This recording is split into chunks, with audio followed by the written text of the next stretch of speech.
Roger Federer is saying goodbye to tennis.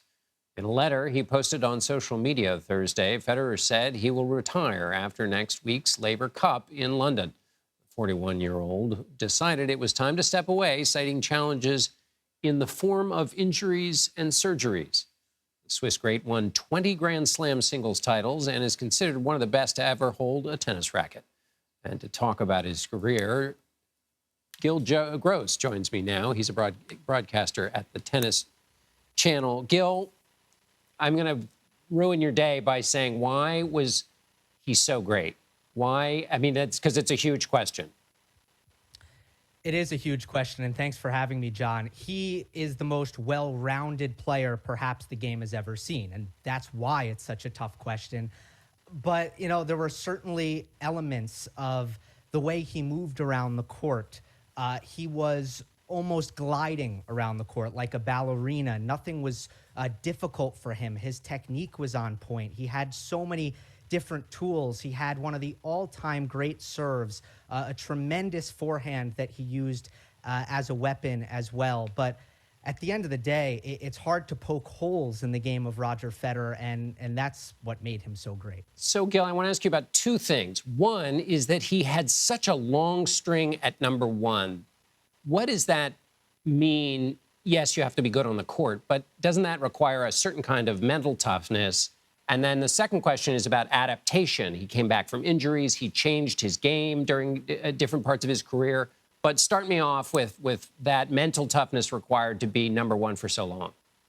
The consistency that Roger Federer displayed from about 2003 to 2008 at the Slams will probably never be matched. And that's why he has the record, as you alluded to the most weeks at world number one in the history of the men's game.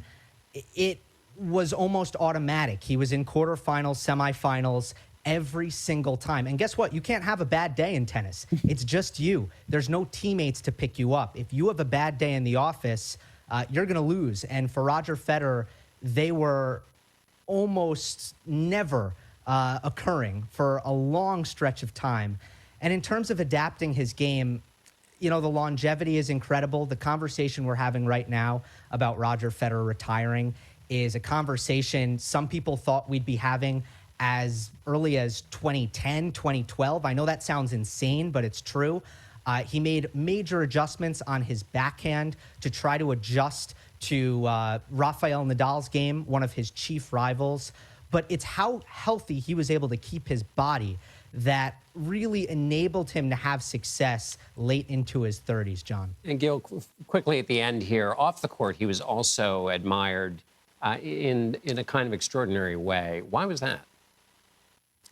A 2011 poll revealed Federer to be the second most respected man in the world behind Nelson Mandela. He never said anything controversial or eyebrow-raising. I mean, a class act and very charming, you know, funny. He looked good. He had a sense of humor. He was friendly with everyone. And the result was he became probably the most universally beloved athlete the world has ever seen. He went from continent to continent to continent and always had the crowd on his side. What do you think he does next?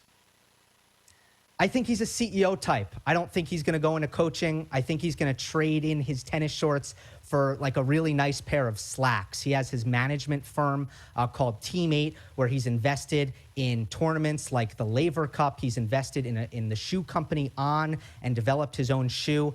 I think it's going to be in the almost CEO-like role where Roger Federer will take his next steps. From the ad court to the C-suite. Gill Gross That's right. in Los Angeles. Thanks so much for being with us. Thank you.